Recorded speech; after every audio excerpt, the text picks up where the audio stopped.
Par la Nigérienne d'assurance et de réassurance NIA. NIA, des professionnels de l'assurance à votre service.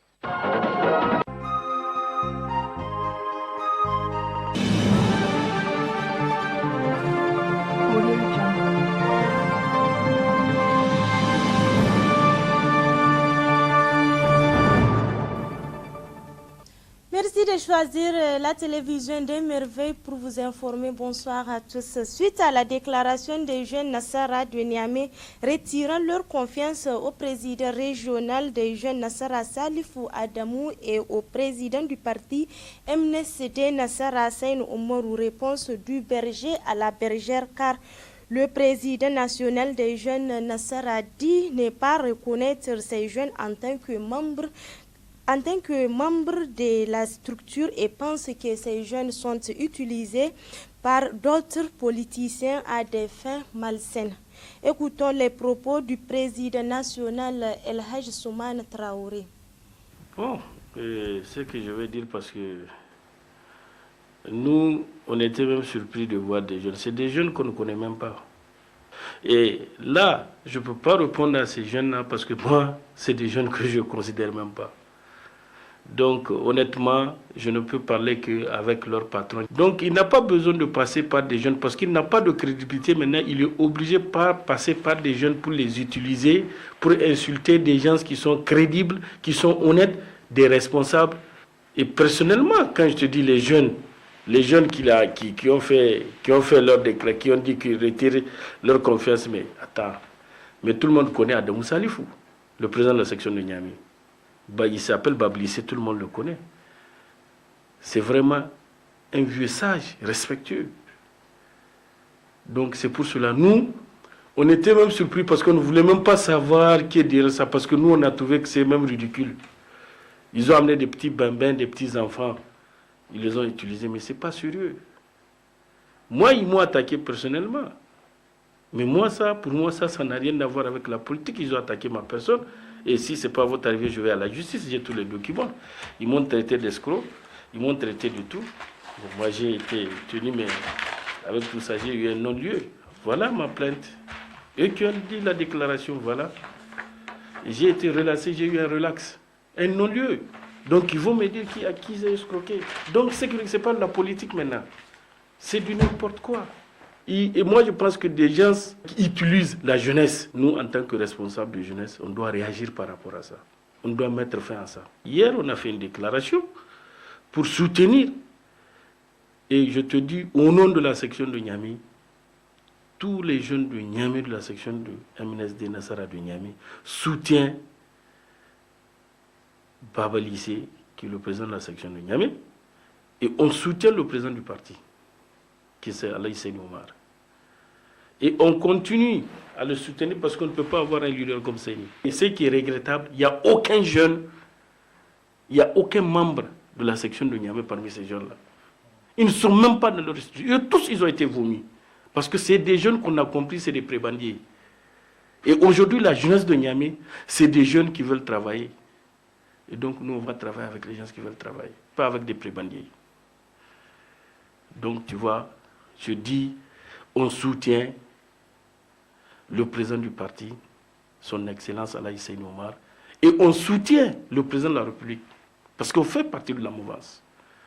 Parce qu'ils ont dit que, alors que c'est le bureau politique qui a décidé de soutenir Issouf. Donc, on est obligé de respecter tout ce que le bureau politique a dit. Donc, ça veut dire que tout ce qu'ils ont dit, ça n'engage que eux. Il n'y a aucun problème et on les a donnés. Et je dis dans notre délégation, de notre déclaration d'hier, on l'a dit. Ça ne se répète plus. On va prendre nos responsabilités. S'ils veulent, ils n'ont qu'à essayer demain. Parce qu'ils n'ont aucun droit, ils n'ont aucun titre, ils n'ont aucun droit de parler au nom de la jeunesse de Niamey. Coronavirus ou virus du corona découvert en Chine, plus précisément à Wuhan, continue de faire des ravages en Chine. Une situation inquiétante qui pousse les étudiants nigériens vivant dans ce pays à demander au gouvernement du Niger leur rapatriement, ce qui est fortement soutenu par leurs compatriotes de l'Union des scolaires nigériens. D'autres précisions avec Hervé Alalé. Depuis son apparition le 5 janvier 2020 à Wuhan en Chine, le virus du corona ne cesse de causer des drames tant en Chine que dans d'autres pays de l'Occident. Ce nouveau coronavirus a provoqué la mort de 1113 personnes en Chine et plus de 44 150 personnes contaminées et répertoriées selon des chiffres rendus publics par le gouvernement chinois. Face à cette situation, les étudiants nigériens vivant en Chine lancent un cri de détresse et demandent au gouvernement du Niger leur rapatriement. Je suis M. Altine Buhari, étudiant nigérien à Wuhan, en Chine, qui est l'épicentre de l'épidémie de coronavirus. Donc voilà, je suis dans l'université de sciences et de technologie de Huazhong, qui est une université qui enseigne les sciences et aussi la médecine. Donc je suis dans une filière de médecine, je suis dans une spécialité médicale. Voilà. Maintenant, en ce qui concerne la question sur le nombre d'étudiants, nous sommes 38 étudiants qui sont dans la province de Hubei, dont 34 dans Wuhan et 4 autres étudiants sont dans d'autres villes de la province de Hubei. Depuis le début de la mise en quarantaine de cette ville, nous avons transmis par le canal de notre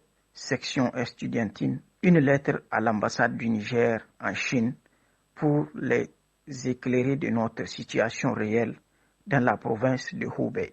Ça fait je crois, presque une semaine, sinon plus, que nous avons envoyé une correspondance officielle à notre représentation diplomatique ici en Chine. Donc, à travers notre sous-section, parce que ici, dans la ville de Wuhan, nous avons une représentation estudiantine.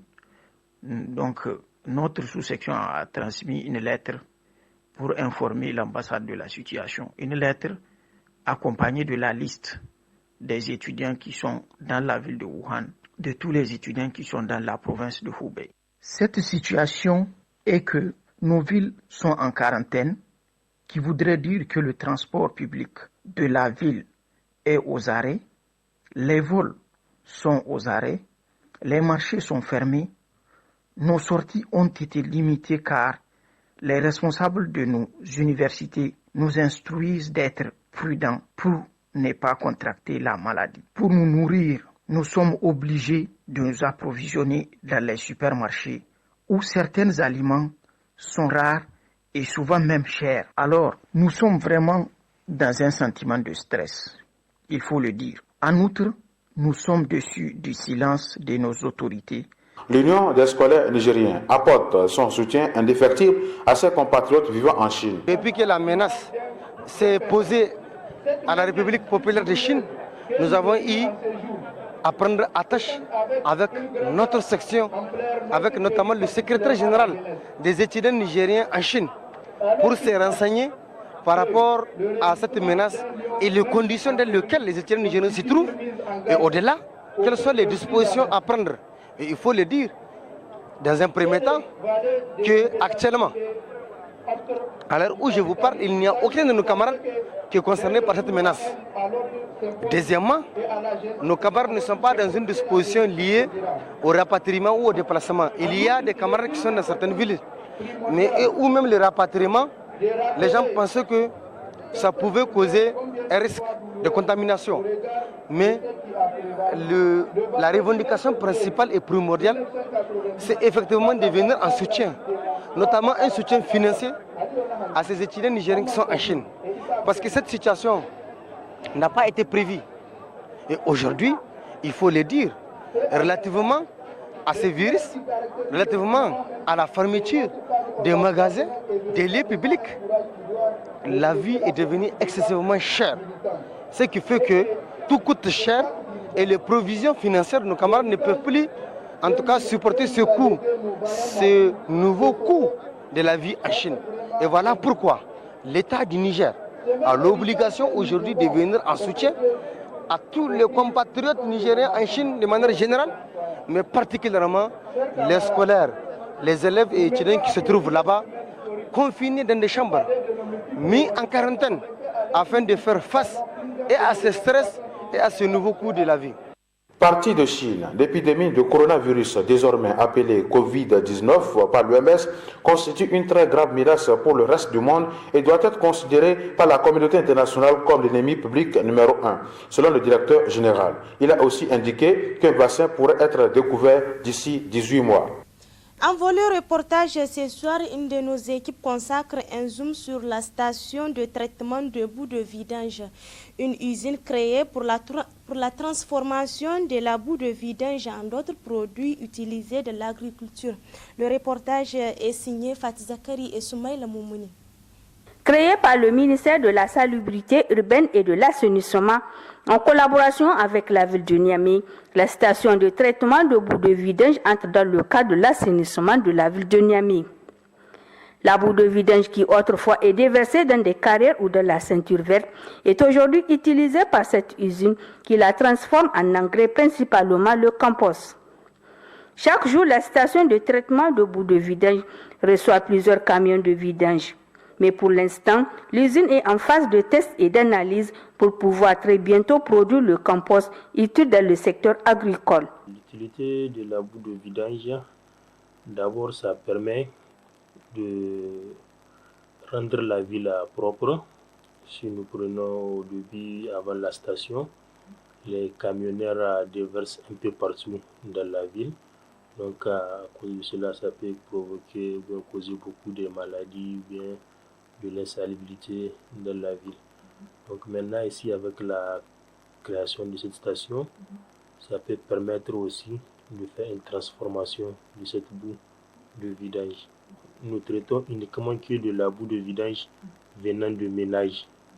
Donc ici la station n'accepte pas des boues de vidange venant des hôpitaux, des industries, ou bien des usines de fabrication du lait, parce que leurs boues, c'est des boues qui nécessitent un traitement plus avancé par rapport aux boues de vidange qui viennent des ménages. Les boues de vidange qui viennent des ménages, on suppose que c'est les aliments que nous consommons, ils sont biodégradables. Donc c'est ça que nous voulons, à travers un processus transformé en compost, voire de l'engrais qui va servir dans les différentes activités d'agriculture. Quelques vidangeurs trouvés sur place se réjouissent de cette initiative des autorités tout en leur demandant de construire la voie menant à l'usine.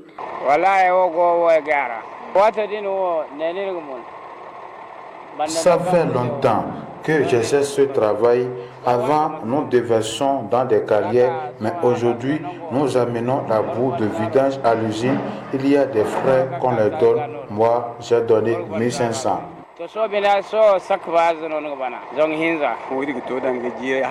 J'ai fait 8 ans dans ce travail. Quand j'amène la boue de vidange à l'usine et je verse 2000 francs, je ne trouve pas cher parce que la santé avant tout. Avant, nous versons dans les carrières et ce n'est pas bon pour la santé des populations. Nous sommes heureux pour cette initiative des autorités et nous leur demandons de construire la voie qui aujourd'hui est devenue impraticable. Le gérant de la station de traitement de boue de vidange a aussi souligné les problèmes auxquels ils sont confrontés. Les difficultés auxquelles nous sommes rencontrés, vu que c'est la première, donc il y a certains processus que jusque-là, nous ne maîtrisons pas bien les paramètres. Nous sommes en train de vraiment travailler avec d'autres collaborateurs qui ont un peu duré dans le domaine, à travers les pays voisins, qui sont en train de nous aider vraiment à remédier à ce genre de problèmes. Le deuxième problème aussi, c'est un peu lié aux certains camionneurs qui sont jusque-là un peu réticents, qui refusent des fois de rentrer. Mais bon, aussi, c'est pas tout, c'est pas toujours. Il y a des jours où vous allez voir que d'autres camionneurs rentrent ici, ils partent à l'ancienne carrière, là où est interdit, ils portent là-bas pour continuer. J'invite la population à vraiment collaborer pour que tous ensemble nous pouvons relever le défi d'une ville propre et saine. Une fois le produit fini, cet engrais permettra d'améliorer l'agriculture, l'une des ambitions phares des plus hautes autorités à travers l'initiative 3N, les Nigériens nourrissent les Nigériens. À l'intérieur du pays, retenez que l'ONG DICO organise depuis ce matin un atelier de renforcement des capacités à leadership féminin à l'intention des jeunes filles leaders du 2e arrondissement communal de la ville de Zander. Le compte rendu de Mohamed Tijani Hassan et Aboubakar Adamou. Cet atelier de renforcement de capacités rentre dans le cadre du projet Les jeunes filles nigériennes s'engagent avec les leaders pour une participation pacifique et inclusive financé par l'UNICEF et exécuté par l'ONG DICO. Celui-ci donne le coup d'envoi de la série de formations qui sera dispensée aux jeunes filles leaders du 2e arrondissement communal de la ville de Zander et s'inscrit dans la logique d'implication de la gente féminine à travers la recherche d'un leadership féminin fort et dynamique au sein de cette entité. Depuis bientôt 2 mois, l'ONG DICO, en partenariat avec l'UNICEF, met en œuvre un projet intitulé « Les jeunes filles nigériennes du 2e arrondissement communal de Zander s'engagent avec les leaders pour une participation pacifique et inclusive ». De la rencontre du lancement du projet à la présente activité, en passant par la mobilisation communautaire, la rencontre avec les jeunes filles leader, le bailleur de fonds Peace Building Fund n'a ménagé aucun effort dans le financement des activités. C'est donc le lieu pour moi ici de le remercier, mais aussi remercier l'UNICEF pour la confiance placée à l'ONG DICO que je représente en lui attribuant la mise en œuvre du projet en question à travers le faire-faire. En procédant au lancement des travaux, le vice-maire du 2e arrondissement communal de la ville de Zander a justifié le choix de la thématique objet du présent atelier avant d'exhorter les participantes à être attentives aux différentes communications. Le présent atelier portera sur la thématique leadership féminin. Cette thématique trouve être une des thématiques phares du projet objet du présent atelier, mais c'est une thématique qui fait partie des secteurs prioritaires de tout développement. Et aussi une thématique qui se trouve être au centre des préoccupations des plus hautes autorités nigériennes, au premier rang desquelles se trouve son Excellence, le président de la République, El Hadji Issoufou Mahamadou. Cela s'observe même au sein de toutes les instances décisionnelles de notre pays, mais aussi par le vote de la loi relative aux quotas. En effet, les statistiques nationales et même celles de la région présentent presque une parité entre les hommes et les femmes, sinon un chiffre de femmes supérieur à celui des hommes. Cela fait en sorte qu'aucun projet de développement ne peut prétendre à la réussite sans l'implication de la gente féminine. Mesdames et messieurs, l'objet de la présente rencontre s'inscrit dans le cadre d'un lancement de la série de formations qui sera faite aux jeunes filles leaders du 2e arrondissement communal. Pour cela, j'appelle les participantes à une assiduité sans faille, être attentives et surtout poser des questions sur tout ce qu'elles ne comprennent pas. Au sortir des travaux de cet atelier qui durera 2 jours, les participantes seront outillées en rudiments nécessaires qu'elles vont matérialiser pour ainsi être des véritables leaders dans leur communauté. Direction Maradi où les opérations d'enrôlement biométrique des électeurs se passent normalement. Suivez le reportage de notre envoyé spécial Moussa Adamou. Ici, nous sommes au niveau de la commune 2, dans la région de Maradi, où l'on constate une foule immense venue s'enrôler conformément au calendrier fixé par la Commission électorale nationale indépendante, CENI. Au niveau de ces centres d'enrôlement et de vote, les activités d'opération vont bon train, hormis quelques difficultés minimes constatées ça et là. Je peux vous dire qu'ici, tout va bien dans l'ensemble. Certes, on ne peut ne pas trouver quand même des incohérences, mais c'est minime. Il y a des imperfections, mais minimes, très minimes, par rapport aux autres élections qu'on a vues dans les autres années. Dieu merci, avec l'apport des autorités de la 7e République, vraiment, tout marche bien ici à la commune 2. Les gens sont très bien sensibilisés par rapport au truc là d'enrôlement des élections. Ça, l'État a fait de son mieux et les partis politiques ont su vraiment l'importance même de cette science d'enrôlement. Toujours au niveau de ces mêmes centres d'enrôlement et de vote, une source nous a confié qu'on a remarqué l'arrivée de quelques habitants des autres communes qui viennent massivement se faire enrôler faute de n'avoir pas vu leur centre d'enrôlement et de vote ouvert. Mais selon une source proche d'opération d'enrôlement, c'est seulement dans 2 communes qu'on a débuté cette opération d'enrôlement pour le moment, à savoir communes 1 et 2. Même constat au niveau des quartiers Sabongari, où la population est sortie massivement se faire enrôler. Notons par ailleurs que la région de Maradi fait partie de la 2e zone pour les opérations d'enrôlement biométrique en vue des élections crédibles selon la Commission électorale nationale indépendante CENI. Et c'est la fin de cette session d'information. Merci de suivre la télévision des merveilles. Très bonne réception en compagnie des programmes de la télévision en famille. Au revoir.